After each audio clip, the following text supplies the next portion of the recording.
Let's pray, Father. We thank you for your presence and for your goodness. We thank you for tonight, Lord God. Speak to us, mold us, shape us, and continue, Lord, to remind us about thy word, thy revelations, and we decree and declare that we will become transformed, Lord God, through thy word and through thy presence, Father. Thank you so much, Lord, for your revelation. Guide us and shape us, Lord God, in accordance to your will, in accordance to your purpose into our lives. In the mighty name of Jesus Christ, we pray. Amen and amen.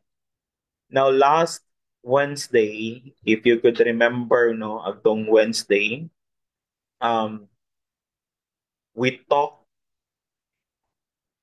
so many areas nga to ang discover og ayo. So, we have to consider sana,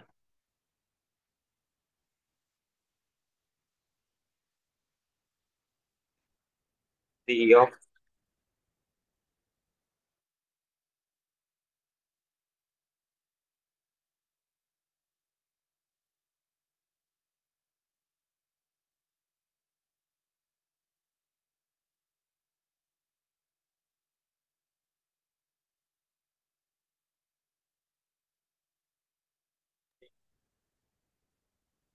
let's continue, no, and we are seeking for deeper understanding sa ato ang journey. So, welcome again sa online Bible study. Sa tanan nga naa ug sa tanan nga gapanulod pa, welcome. And let's continue our journey this evening. Last Wednesday we talked about Numbers chapter 11 verse 1 to 6. And right now we will continue to talk aning dapitam ato sa ning basahon, and then let's go to the next topic. Soon, Numbers 11. Soon the people began to complain about their hardship, and the Lord heard everything they said. Then the Lord's anger blazed against them, and he sent a fire to rage among them, and he destroyed some of the people in the outskirts of the camp. Then the people screamed to Moses for help. And when he prayed to the Lord, the fire stopped. After that, the area was known as Taberah, which means the place of burning, because fire from the Lord had burned among them there. Now, atong gisgutan last Wednesday that the more you complain, the less you obtain. And the more there is a complaint nga imong gabuhaton, there must be a degree sa imong life nga you are being influenced by other people who's complaining around you. Now, if you are with people nga sige lang complain, then you will always complain every situation you have nga dili nimo ma-appreciate ang imuhang solution. And even if nanay solution, then naghapoy complain nga kahitabo. Now, we have to understand that complain, no, is a place, situation in our lives nga ato ang giagihan. And that's the very part nga mura bitaw dili nimo ma-appreciate si Lord. Most of the time, moingon ta, we are not complaining tungod kay para na ako, I'm just expressing myself. Now, you know what's complaint is when you feel or you feel bitaw nga naa bitaw exhaustion or unsatisfied moment bitaw ana nga part sa imong life, if naay uncomfortability, if naay unsatisfied nga feelings while nagstorya ka, it's not something expressing but it's something that you are complaining. Kasi it's a very hard life nga imong gihagihan. But again, akong ginaingon last Wednesday nga there are two hardships sa life. Hardship nga si Lord mismo ang naghatag in order nga ma-shape imong batasan, ma-shape imong character. And hardship nga ikaw mismo ang nagbuhat. Ikaw mismo ang nag-decide. Ikaw mismo ang nag-choose anang dapita. And most of the time, we complain on hardship na kita mismo ang nagbuhat. And during dapita, people are complaining to Moses. People are complaining to God. And there was a fire nga giabot para nga i-destroy ning mga tawhan na ug masunog ning ilahang camp tungod kay they are complaining to God because of hardship. Then, verse 4, then the foreign rabble who were traveling with the Israelites began to crave the good things of Egypt, and the people of Israel also began to complain. So, nag-complain na sila karon sa hardship nga ilang giagihan. Tungod kay they are in traveling, they are in a journey of traveling sa wilderness. And then, na po yung mga foreign rabble nga nakasagol sa mga Israelites sila ang paggawa sa Egypt. And they are now in a mode of craving some things in Egypt. Again, ako aning gibalik sa inyo that there are there are kana bitong stupidity in that mode kibali, in that motion kibali, in that thinking kibali, because these people are not Israelites. They are foreign nga nasagol sa mga taga-Israelites. Supposedly, they are not part of the journey. Pero nasagol sila dining dapita. And they are craving on things on Egypt. Remember ha, sa Egypt, they are beaten slaves. Kaya ginapatay sila sa Egypt. And these Israelites are complaining to God on things sa Egypt. To think ka, dito ka gikan, naglisod ka dito, ulipon ka dito, ginapatay ka dito, ginaslavery ka dito, yet you are craving. You are craving of things nga naa ditong dapita. That's stupidity. And a lot of us, na natay giagihan nga, mas lisod pa sa imong giagihan karon. Yet you are craving to go back sa imong ginabalikan because a lot of people nga imong kauban karon is dili na mga tao nga kauban nimo before. That's the reason why there's so many complaints nga tuwang ginabuhat. You know, for some meat, they exclaimed, sorry na putol. Let's continue. Um, because of so many complaints, because of so many complaints in life, dili na nato ka-appreciate unsay gabuhato ni Lord sa to ang life. And we focused on the things. We focus on the things. Now, kabalo mo silang complain akong giingon sa inyo last Wednesday. Their complaints are cucumber, meat, melon, onion, garlic. Their appetites is nawala na tungod sige lang sila kaon og mana. Now, ani nga time, let's continue. The manna was like coriander seed or look like resin. The people went around gathering it and then ground it in the hand mill and crush it in the mortar. They cook it in a pot or made it into loaves. And it tastes like something made like olive oil. When the Jews seated on the camp at night, the manna also came down. Muning ginahatag ni Lord nga manna para minti. And Moses heard the people of every family waiting at the entrance to their tents. The Lord became exceedingly angry, and Moses was troubled. He asked the Lord, "Why have you brought this trouble on your servant? What have I done to displease you that you put the burden of all these people on me?" Verse 12. Then I conceive all these people, then I give them birth. Why do you tell me to carry them in my arms as a nurse carries an infant to the land you promise on oath to their ancestors? So, reklamo kay si Moses tungod kay na burden na siya kayo sa mga complain ani nga mga tao. You know what? To every minute, every hour ga complaining mga tauhan na tungod sa ilahang sitwasyon. And right now, Moses was also in that mode of trouble tungod kay bugat na kay sa iyaha, nagsige og entertain sa mga issue aning mga tawhan na 13. Where can I get meat for all these people? Kasi nag-request na sila meat eh. They keep wailing to me, give us meat to eat. I cannot carry all these people by myself, and the burden is too heavy for me. If this is how you are going to treat me, please go ahead and kill me. If I have found favor in your eyes, and do not let me face my own ruin. Now, ingon na si Moses, kung inani permaminti Lord ang ako ang burden, why not patiyo na lang ko nimo? Why not mamatay na lang ko? Now, how many of us here experience this kind of thought nga, Lord, gikapoy na kay ko, grabe na kay ni nga burden, grabe na kay ni nga challenge, grabe na kay ni nga hardship.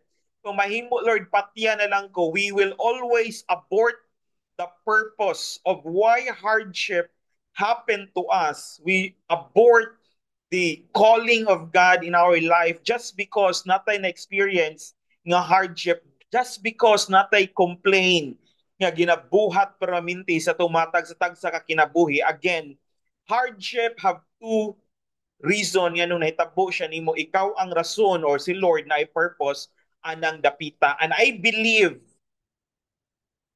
that 90% of our hardship are cost of our choices and decisions of our lives. And we are trying to complain to God and trying to tell God nga lisod na kaya to ang life, yet we don't know how to follow instruction from the Lord. You know, why is it nga inani peraminti ang dagan sa to ang life? Why is it that we keep on complaining, yet we are the cost of that hardship? I know it is the Lord nga naghatag ni mo hardship. Because tinuod gid ang nag-ingon nga di kanya biyaan, di kanya pasagdaan. The Lord will always be with you. But I tell you, lahi na ng istorya nga ikaw ang cost sa imuhang hardship. And it's easy to give up.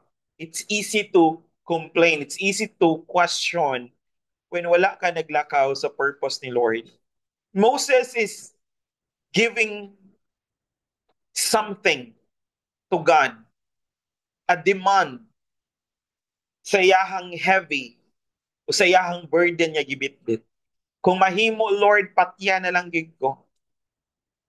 Patya na lang ko, Lord, kay muraog ka ng bugat na kay niya akong gibati. Oo. Let's continue. The Lord said to Moses, bring me 70 of Israelites leaders who are known to you as leaders and officials among the people. Have them come to the tent of meeting that they may stand there with you. I will come down and speak with you there, and I will take some of the power of the Spirit that is on you and put it on them. Meaning, naay power si Moses but wala siya nag-focus sa iyang capacity. Wala siya nag-focus sa iyahang power nga nasa sulod niya, nga gihatag ni Lord niya. Nag-focus siya sa situation that a lot of people are complaining for a myth. A lot of people are complaining because of a situation. Now, most of the time, ang atong complain naa sa sitwasyon, wala sa unsay capacity nga gihatag ni Lord sa atua. And ingon si Lord, pangita dito 70 ka elder, dinha sa imuha, mga leaders, 70 ka buok.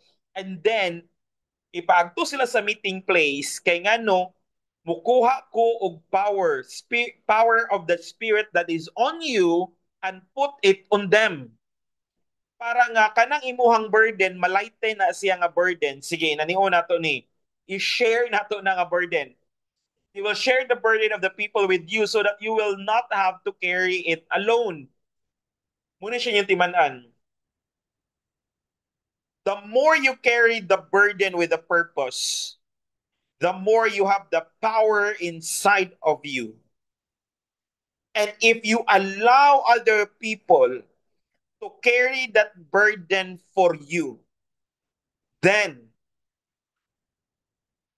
there is a division in favor and in blessing. And sometimes we don't understand the power of God. We only understand burden and complaints. Always consider this. Ang usa ka truck naa siya'y load niya nga kaya bitbiton.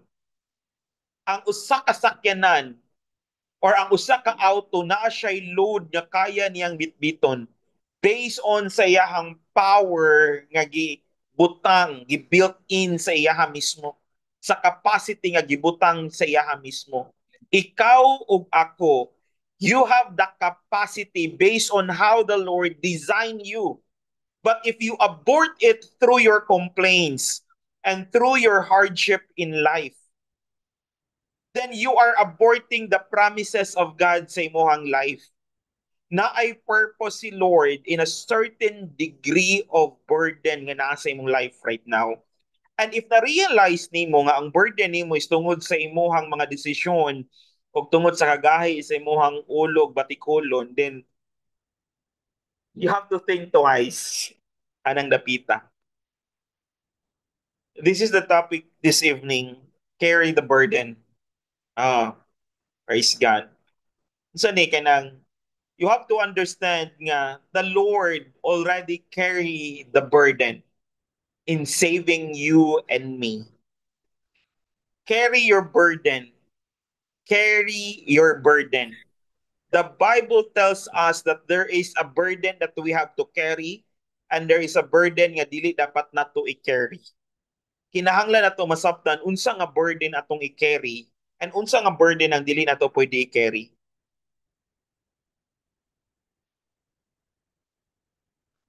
In Hebrew, burden means a load, a prophecy, or responsibility. It's the word masa in Hebrew, meaning there is a spiritual load, often referring to a prophetic message or a weight of responsibility. Masa is a burden. Masa is a burden, meaning you carry a load, a prophecy nga giingon sa imo that 5 years from now that you have to do this, you have to do this, you have to decide on these things, you have to decide for your work, decide for your business, decide for your family, meaning that is a spiritual load. It's your masa. It's a burden nga gi-carry nimo na dili ka pwede mag-complain because it's a weight of a responsibility that will bring you to your next level diha kay Lord.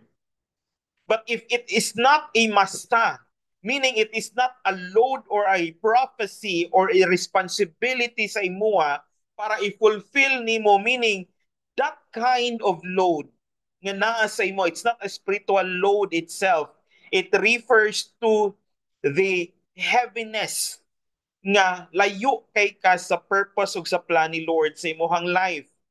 But the word basa is a load, meaning you have a capacity nga imo ning bitbiton.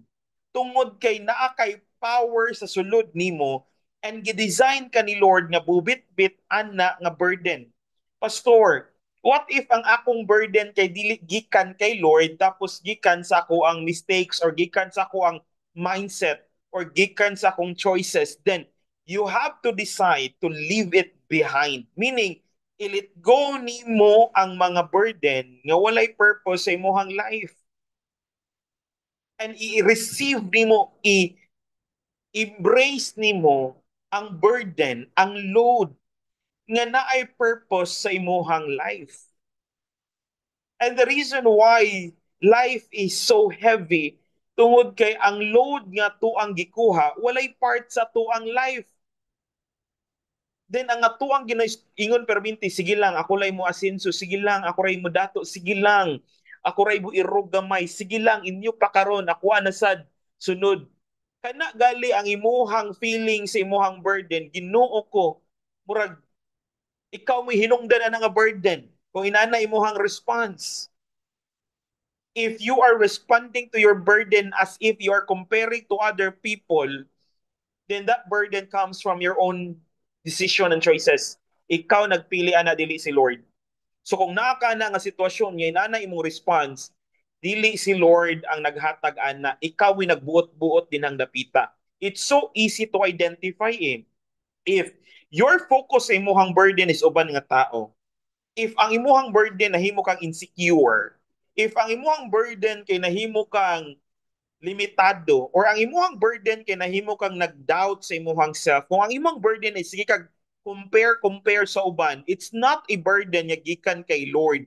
And ayaw pa sa ginli si Lord ana nga burden, ko. That's your choice. Ikaw mo nagbuhat ana nga burden, dili si Lord in tawon. Masa means it's a load. It's a responsibility. Masa is a spiritual load, often referred to a prophetic message or a weight of of responsibility tungod kay giingon si Lord sa imuha.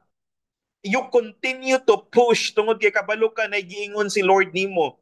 You continue to push tungod kay kabalo ka nga nag-guide si Lord sa imo. You continue to push kay kabalo ka nga kani nga load na purpose ani, na ay weight ani, na ay gina-shape sa kuha, na ay gina-mold ni Lord sa kuha, na ay gina-prepare si Lord sa kuha in order for me to enter into that promised land sa kuang life. Kabalo ba mo nga certain promises requires a certain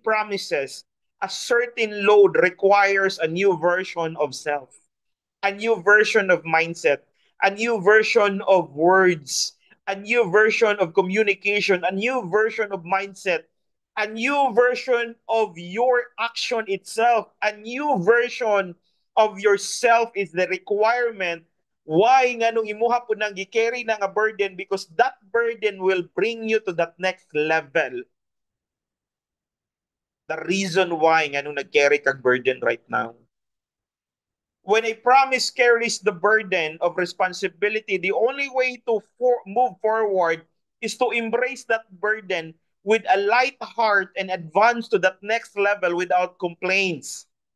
Without complaints. You might not complaining in your words or in your mouth, but you're complaining in your mind.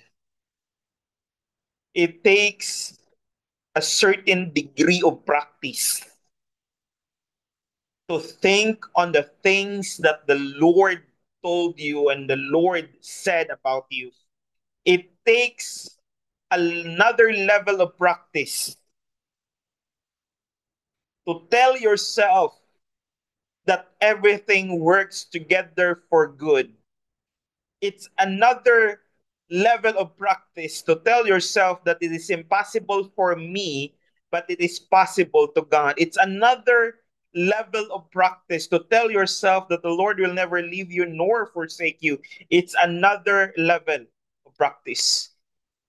Complain is never an option. Dili dapat option nimo ang complain. If there is a situation in your life right now, complain will never be an option. For those who walk in a divine purpose, the burden of the Lord is not meant to break you, but to elevate you. You have to understand that one, that the burden of the Lord is not meant to break you, it is meant to elevate you. The reason why you are so broken right now, you are broken hearted, broken mindset, because of your complaint. Because your only option that you have is complain. Every time you talk to a girl, a woman, a man, or a person nga nasa imong palibot, you always complain, you always complain. Give time to pray and think for solution. Seek for God's solution sa imong life. Nahurot na imong oras. So sige ni mo complain sa imo agto ka sa laing tao, sige complain, agto ka sa ibang tao, sige complain. Sige complain sa mga kagalingon, sige complain sa ibang tao, taga move nimo, sige complain. Nahurot na imong oras. Tapos pagkagabi mo ingon ka, Lord, I trust you. Hoy, Ginoo ko. There is inconsistency in that move.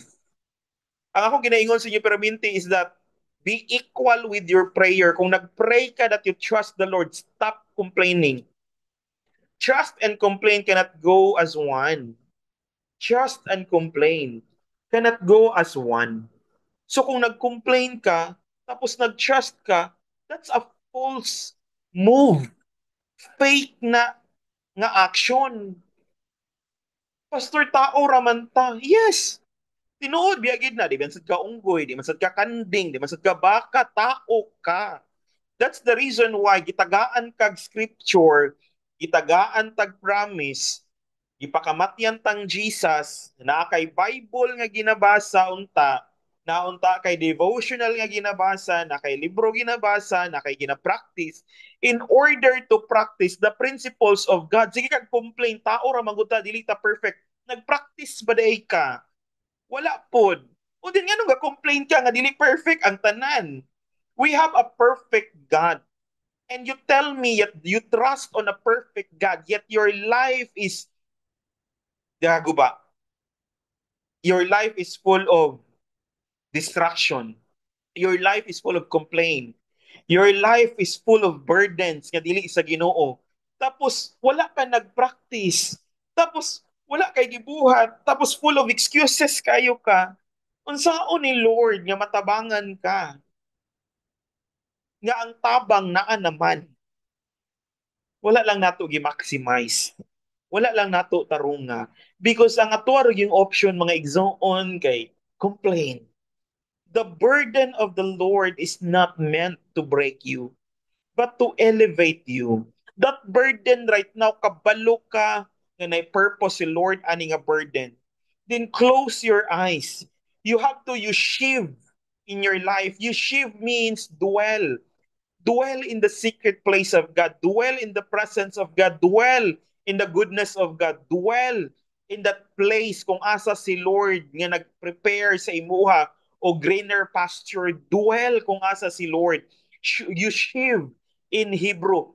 Masa. Masa is a burden.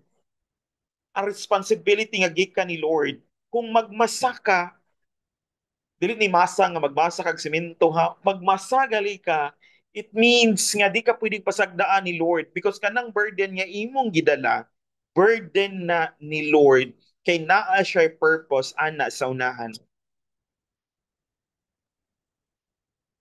Matthew 11:30, if you read the entire verse 31, 29, 31, 30, 31, and you will realize this verse. Matthew 11:30, for my yoke is easy and my burden is light.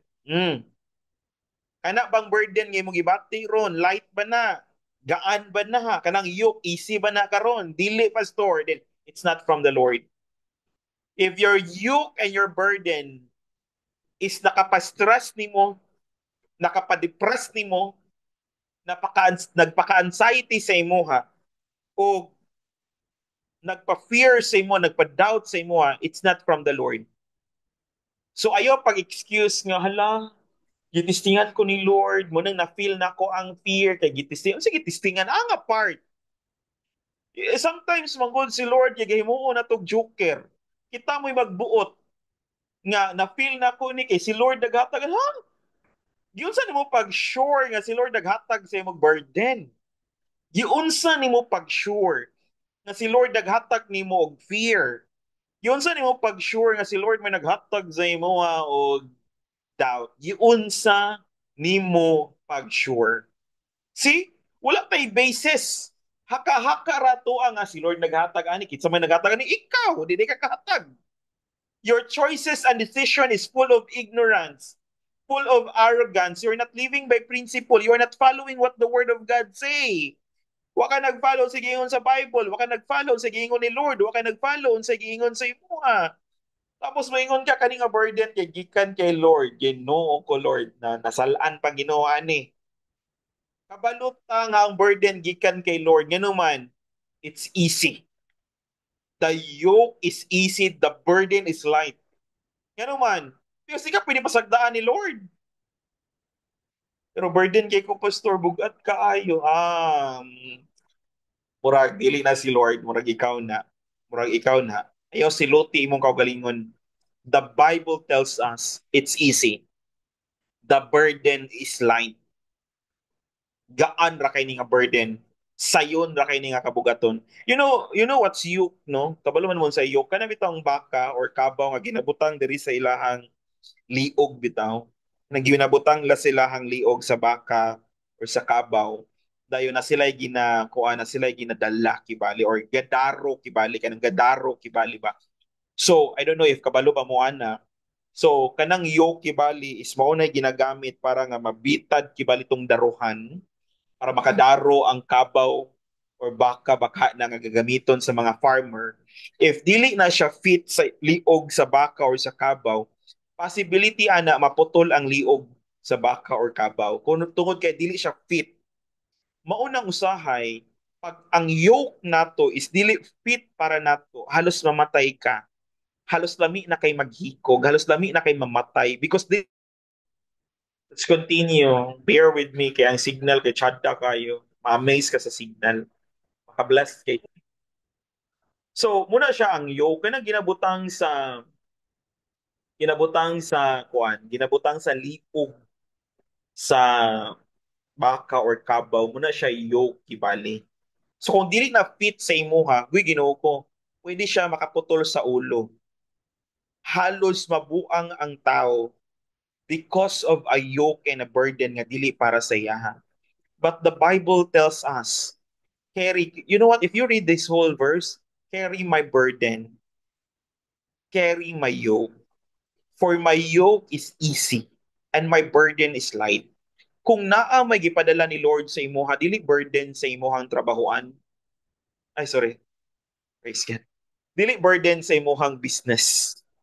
Dili burden sa imong eskwelahan. Yes, be excellent in your study, be excellent in your work, be excellent in your business. Tinood na siya. Pero it's not burden. Ang ginapadala sa tuang nga burden og yoke isa nga tuang purpose, ang tuang calling. Mauna nga klase nga yoke and mauna nga klase nga burden na ginapadala ni Lord sa tuwa. Your work, your business, and your study is not a burden to you. Those are places and areas to express the power inside of you. It's not a burden for you. It should be a place to practice the power. It should be a place to practice the miracle. It should be a place to practice the principle of God, the goodness of God, the power of God, the leading of the Holy Spirit in your life. It should be the place to practice, not a place to be burdened with. Mao na nga I'm always praying to God, ba Lord, burden kay ko ani, burden kay ko ani, burden kay ko ani, burden kay ko ani, Lord. And the Lord told me ba, na it's not the thing dapat nga imuhang bitbiton. The thing imong bitbiton is the purpose and the calling nganong naa ka dinha. The problem is we carry so much situations that we don't carry the purpose of. As of today, mahuman tayo mo kabalaka guys. Mahuman jud as of today. As of today, mahuman tani nga session. Oo, kabalo ko nga grabe ka challenging ang topic. Mm-mm. Kabalo ko nga gahilom-hilom na mga speakers. Pero mahuman jud tarong adlaw. I do believe mahuman jud na. Ginhawa lang gid mo. Then pagsulat lang gid mo. Ana, mura gyud ay technique din ang gapita. Then pag inom og tubig. Now, let's continue. When God burdens you, it is an invitation to transform you, not an excuse for frustration. Complaints weaken your spiritual posture, but surrender to God, God's assignment empowers you. Meaning, if maburden ka ni Lord, kung burden ni Lord ang imo ang i-carry, it is an invitation to transformation. It's not an excuse for frustration. Ay, na-frustrate ko. Ay, nalain ko. Ay, nahiubos ko. Ay, mauni mo to. Now, we have to understand, Moses was in a moment sa iyang life. Gikapoy na kayo siya pag-carry sa burden tungod kay ang yang gi-carry, dili burden ni Lord. Burden sa mga tao nga gigutom sila kay gusto sila karne. The burden that Moses should carry was the burden of purpose. Why God allowed these people to travel or to go to a deliverance gikan sa Egypt padulong sa promised land. But because these people are keep on complaining of their hardship to God, and then wala pod sila pasagdai sa Ginoo, di ka kaingon nga nag-complain sila, gipasagdaan sila ni Lord, wala. They have this miracle 24/7. 24/7 for almost 40 years. 40 years of miracle. 24/7. Yet these people does not appreciate how the Lord sustain, preserve, empower them in their journeys. Yet Moses was frustrated because he carried the burden of these people. He's not carrying the burden of the Lord. That's the reason why sometimes frustrated kita eh. Because nakalimot nagbitbit sa unsa ni burden ni Lord, unsa ni concern ni Lord. Na nabitbit na nimo imong trabaho, nabitbit na nimo imuhang business, nabitbit na nimo ang imuhang eskwelahan. That's why a lot of young people are killing themselves. Na suicide, na gusto na mamatay, na gusto maghikog. It's because they carry the burden of their schools. They carry the burden of their families. They carry the burden of whatsoever. And the Bible already spoken that we have to carry the yoke of God, which is so easy. The burden of the Lord, which is so light. Like, dili nahayag din na, that's gaan. Easy, gaan ra kayo. If Moses only trusts the Lord, if Moses fully understand the journey, he will never be frustrated because there is a power inside of him. Yet wala na niya na-appreciate kay iyang gi-carry ang burden sa mga tao. Iyang gi-carry ang burden o complain aning mga tawhana. Many people fail to reach their next level because they allow complaints to replace faith. But those who embrace God's burden with joy will see divine acceleration in their lives. Many people fail because sometimes idaran na ko pastor, marag wala na ko'y purpose. Kinsay nag-ingon? Wala pa ta katunga sa purpose ni Sarah nga mga anak siya in the age of 90. Sorry. Wa pa ka nag-90. Si Sarah mga nakay pa lang. Abang. Many people fail to reach their next level because they allow complaint. I-replace nila ang faith sa complaint. Number one, complaints magnify problems. That's the number one that you have to write this one. Okay, 1, 2, 3, 1, 2, 3 picture. So screenshot, 1, 2, 3, 1, 2, 3 screenshot. At sa matatani ka ng kuan. Live selling na tani. Complaints magnify problems. The more you complain, you magnify the problem. When you focus on what is hard, you lose sight of what God is doing. Complaints shift your attention from divine solution to human frustrations. Imbis na kay divine solution, nag-focus man kas complaining mo. Nag-focus mga problema nimo, gi-magnify nimo imong problem. Wa ka kaabot sa imong solution. Na frustrate kay kagayo. Complaints magnify problems. Remember that the more you complain, the less you obtain because you are magnifying the problem. Imis gamay kayo, gadako siya, kaya magnify biya. Magnifying. Kaya bitaw mo yun, bitaw ka, I magnify the Lord. Kabalo ko sa nang level sa prayer or words ka ng Lord, I magnify you. It means imuhang gipaluag ang imuhang awareness, imuhang consciousness sa kapasidad ni Lord. Tapos pa, thank you Jesus ka eh. Tapos I trust you Lord. Tapos I magnify you Lord. Thank you Lord, I trust you. Tapos pagkatapos, well, nawala ko sa passing. It takes time to practice. I'm not saying perfect na ko din ang dapita, pero as much as the Lord is concerned, kinahanglan ni practice. Kinahanglan ni practice. As in, do not try to excuse, do not try to complain. Practice. Na feel ni mga murag lami na kay complain, practice. Di ko mag-complain. I trust the Lord. I trust the Lord. I trust the Lord. Pikpikay mo kaugalingon. Oy, trust the Lord. Okay, kung gakurog na ka, pikpik ka. Pikpikay mong kaugalingon, dukdukay mong dughan. O ikaw, I trust the Lord. Follow the leader. Dili ikaw ang leader. I am the leader here. The Lord is leading me to a place of promise. Pikpika, dukdukay mong dughan. Remind yourself you trust the Lord. You will never complain. Complain opens the door to doubt. The more kaga-complain, ginamagnify nimo ang problem, and the more kaga-complain, imong gina-open ang door sa doubt. Munang daghan kay kag doubt sa imong kaugalingon. Basin. Pwede sad. Unta. Siguro. Hindi ko sure. Oh, doubt na siya. Every time you complain, you weaken your faith. Instead of moving forward, you stay stuck in a cycle of frustration. Frustrated na kay gikapoy na kay kuan nga kinabuhi, Lord, gikapoy na kuaning banaha, gikapoy na kuaning asawa, gikapoy na kung aning anaka. Oo, frustrated kay kano. You carry the burden of the way the world. Pasan ko ba ang mundo, Lord? Napatay mga drama nga what mistake I have done or unsay sala na ako nga gibuhat, Lord, nganong ginani ko nimo, ha? Si Lord pay napasailan.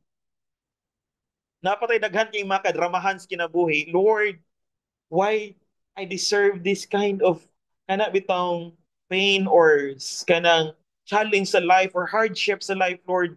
Unsa day sala, wala na tay time para magdrama. It's not about nakagibuhat nga sala or wala. It's about nakay choice sa imong life. Nga wala nagkadimao, leave it behind, carry the burden of the Lord, follow the Lord, continue your journey, and continue your transformation. That's all. Focus on what is ahead of you. Do not focus on what is behind you. Number three, hapit ako mahuman. Ay mo kabalaka, hapit ako mahuman. 1, 2, 3, 1, 2, 3 picture. Sorry.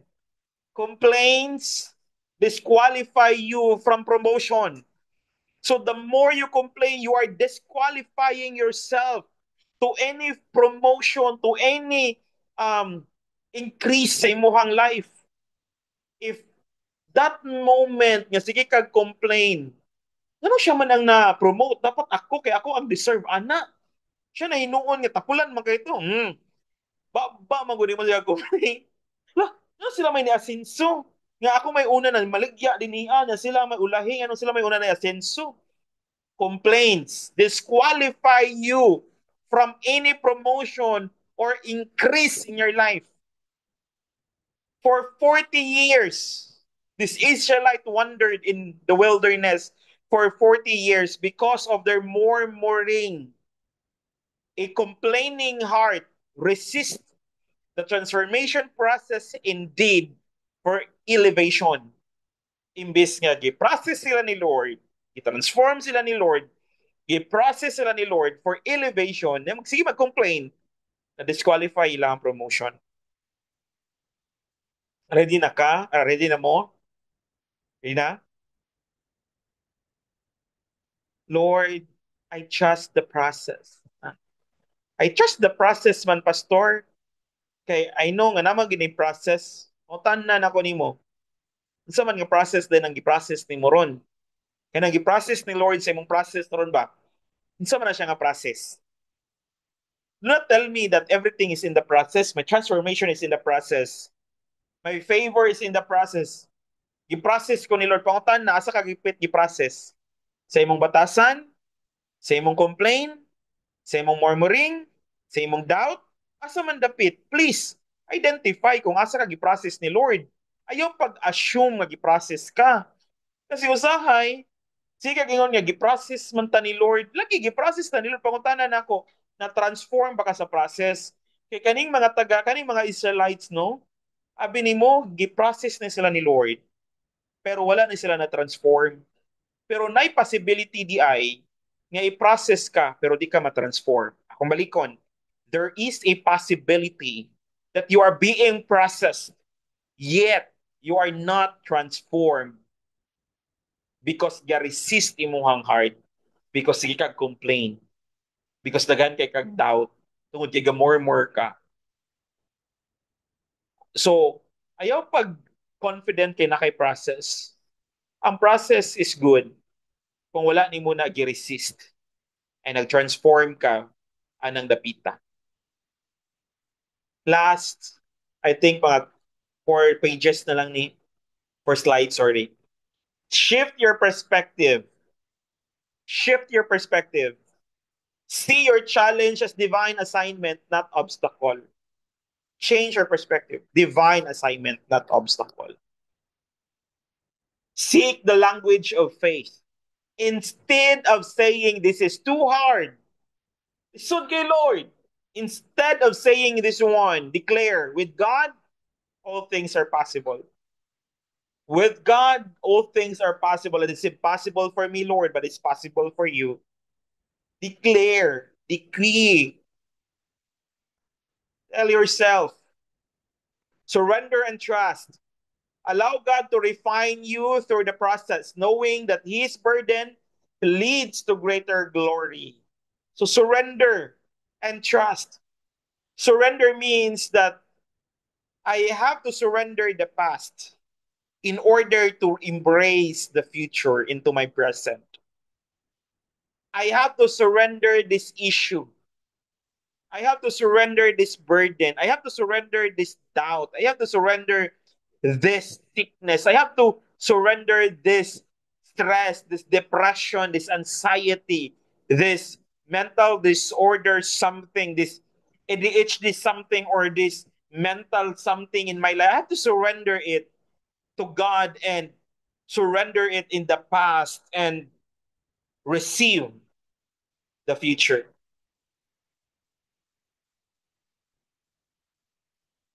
Last,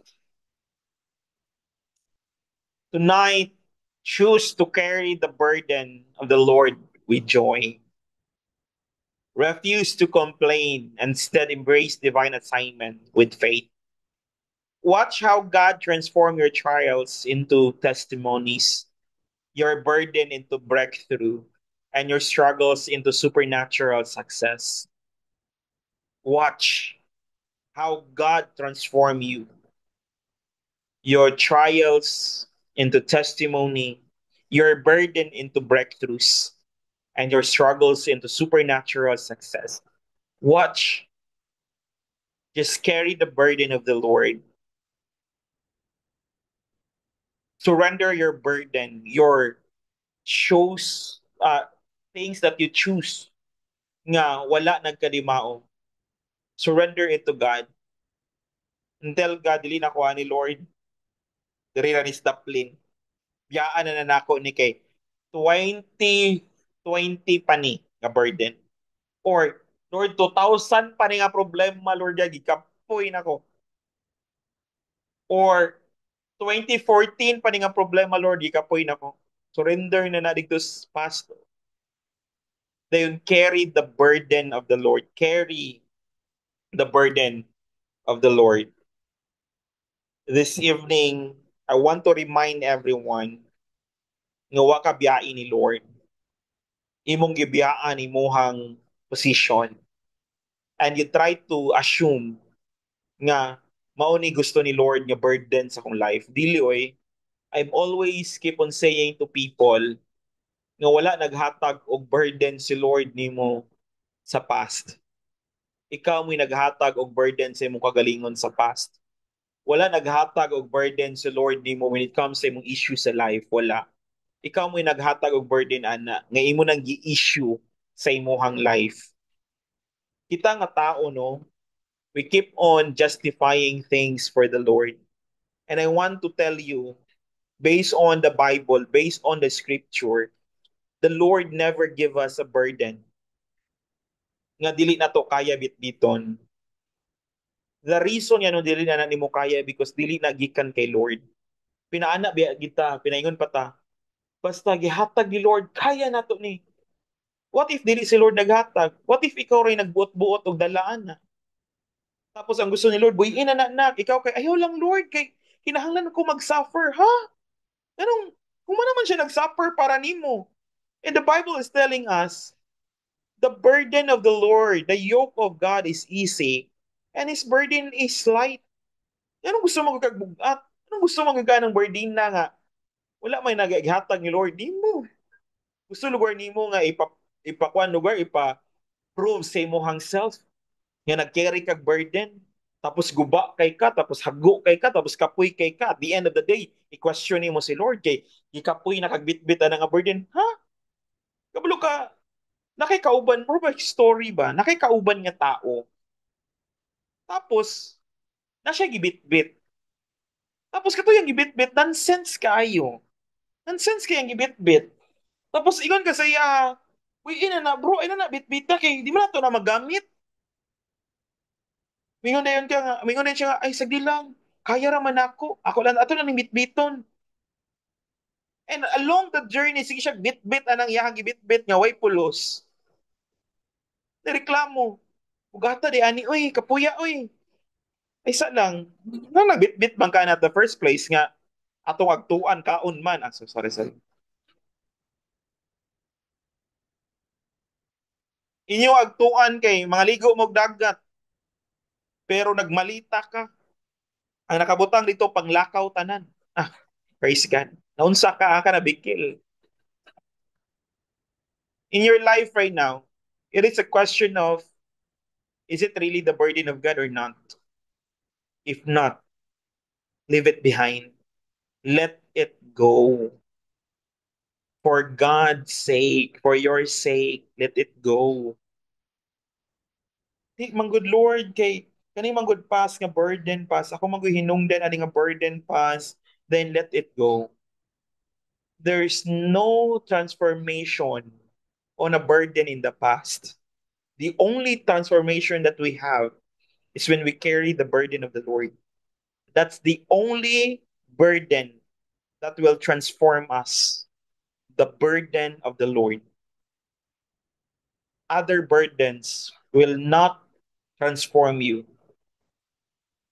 They will frustrate you. Mo nang frustrated kay ka, hago kay ka, kapoy kay ka, kay dili na kay Lord imong gidala. Thank you everyone for your time.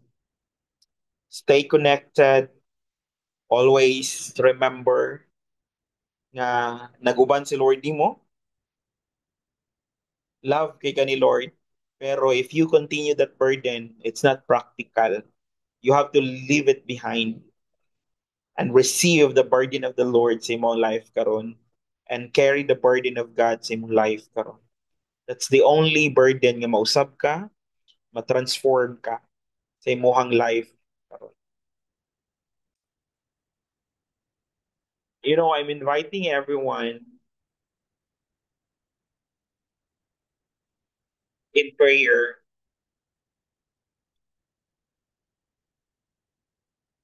I don't know what's going on, but one thing I'm pretty sure is that when you just carry the burden of the Lord, everything works together for good. When you carry the burden of the Lord, greater things is about to happen in your life.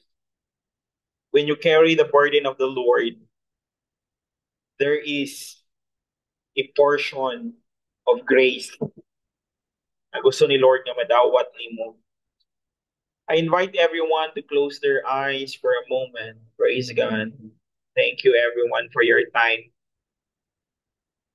Close your eyes. Thank you, Lord. Thank you, Father. Just close your eyes for a moment. Imagine, is it the Lord's burden or imo-imo ra na?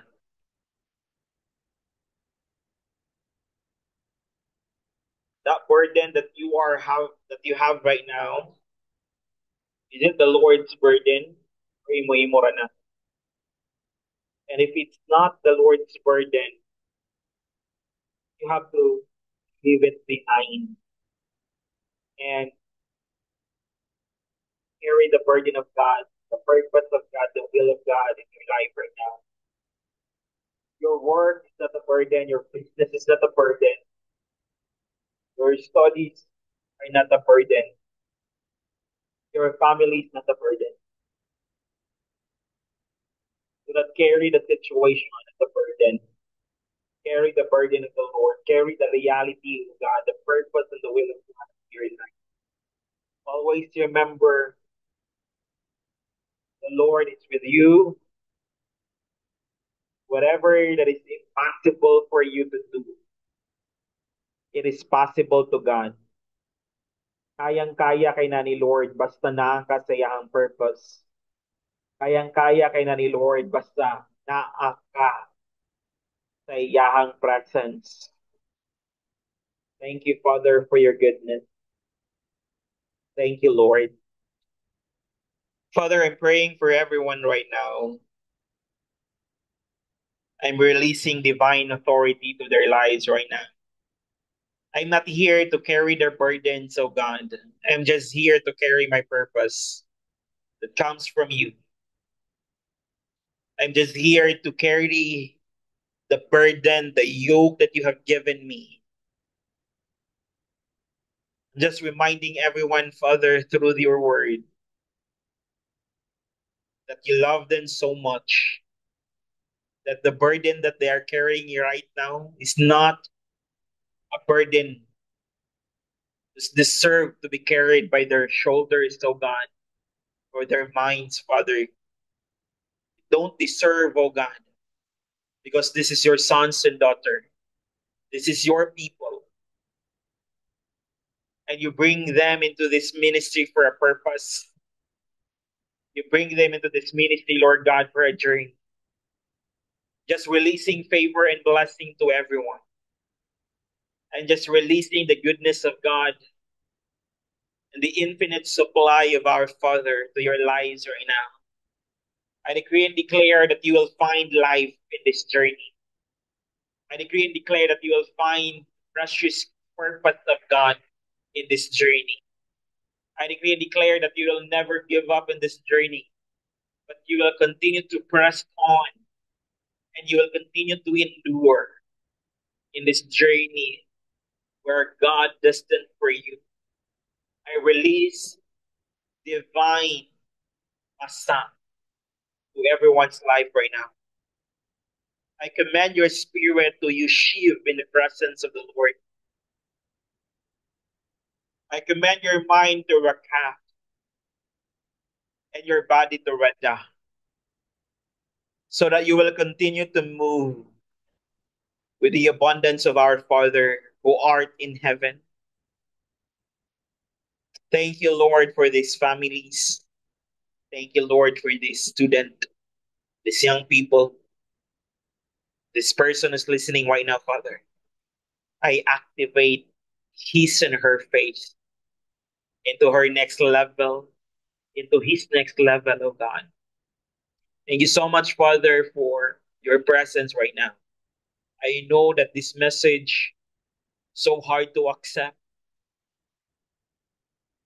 but I believe, Lord, that you will transform your people into something better and greater. I feel everyone, favor upon favor, miracle upon miracle, abundance upon abundance. In the mighty name of Jesus Christ, we pray. Amen and amen. Thank you, everyone, for your time. Thank you for attending.